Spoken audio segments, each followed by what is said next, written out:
नमस्कार बच्चों, अब समय है हिंदी की कक्षा का।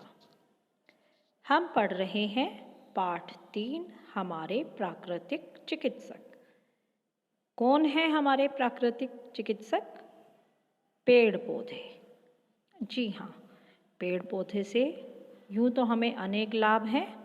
ये हमें अनाज, फल, सब्जी और फूल, दवाइयाँ, गोंद, कागज़ आदि तो देते ही हैं।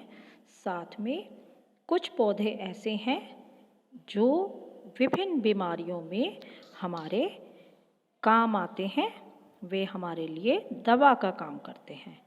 तो उन्हीं के विषय में हम पढ़ रहे थे। कल हमने पढ़ा था तुलसी के पौधे के बारे में। अब उसी पाठ को हम आगे पढ़ते हैं। जो अगला पौधा है वह है एलोवेरा। बच्चों, एलोवेरा को घृत कुमारी के नाम से भी जाना जाता है, जिसे हम आम भाषा में ग्वारपट्ठा भी बोलते हैं। यह मोटी हरे रंग की पत्तियों वाला पौधा है जो अधिकतर बगीचे में लगा हुआ हमें मिल जाता है। यदि आपके घर में छोटा बगीचा है तो आपने देखा होगा कि वहाँ पर ऐसे पत्तियों वाला पौधा होता है जिसे हम एलोवेरा बोलते हैं। लोग इसे गमले में अपने घर में भी लगाते हैं। यह रात के समय भी ऑक्सीजन छोड़ता है। जैसे कि मैंने बताया, केवल कुछ ही पौधे हैं जो रात के समय ऑक्सीजन छोड़ते हैं। उनमें से एक पौधा था तुलसी और दूसरा है एलोवेरा, जो हमारी सेहत के लिए बहुत ही ज़रूरी है। एलोवेरा का रस अत्यंत फायदेमंद होता है। इसके पत्तों को काटकर उनमें से जो रसीला गूदा निकलता है वह पेट के लिए अत्यंत लाभदायक है। इसके अतिरिक्त इसके गूदे को चेहरे पर लगाने से त्वचा में निखार आ जाता है। आपने एलोवेरा जेल के बारे में तो सुना ही होगा। तो वही जो गूदा है वही एलोवेरा जेल होता है, जिसे यदि हम अपनी स्किन पर लगाएंगे तो वह बहुत ही साफ हो जाती है। आजकल कंपनियां एलोवेरा रस को बोतलों में पैक करके बेचती हैं। इसके लाभों को देखते हुए इसकी मांग लगातार बढ़ रही है। आप अपने घरों में भी बगीचे में या गमले में एलोवेरा का पौधा लगा सकते हैं, क्योंकि इसके अनेक लाभ हैं। बच्चों, अब चलते हैं अगले पौधे की ओर। और अगला पौधा है नीम।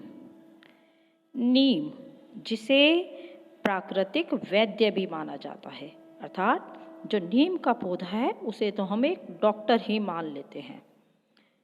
क्यों मान लेते हैं? क्योंकि यह पेड़ न केवल हवा को शुद्ध करने का काम करता है, बल्कि रात के समय ऑक्सीजन भी छोड़ता है। नीम के पेड़ का हर एक भाग हमारे लिए अत्यंत लाभदायक है। जो भी इसका भाग है, चाहे वह पत्तियां हैं, चाहे वह इसकी छाल है, ठीक है, चाहे इसकी जड़ है, वो सभी हमारे लिए बहुत ही लाभकारी हैं। इसकी पत्तियों को उबालकर पीने से खून साफ हो जाता है, फोड़े फुंसियाँ ठीक हो जाती हैं।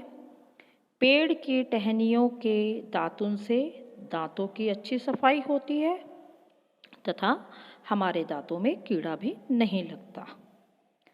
नीम के पत्तों को गर्म कपड़ों में रखने से तथा अनाज में रखने से, जैसे गेहूँ आदि हम इकट्ठा करके रखते हैं, उसमें यदि नीम के पत्तों की जो नीम के पत्ते हैं उनको यदि हम रखते तो उनमें कीड़ा नहीं लगता। ठीक है बच्चों, तो यह तो हो गया नीम का पेड़। अब अगला पेड़ है वह है गिलोय। गिलोय का नाम तो आप सबने सुना होगा। बहुत ही लाभदायक पौधा होता है। यह घरों के बाहर तथा बाग बगीचों में बेल के रूप में लगाया जाता है।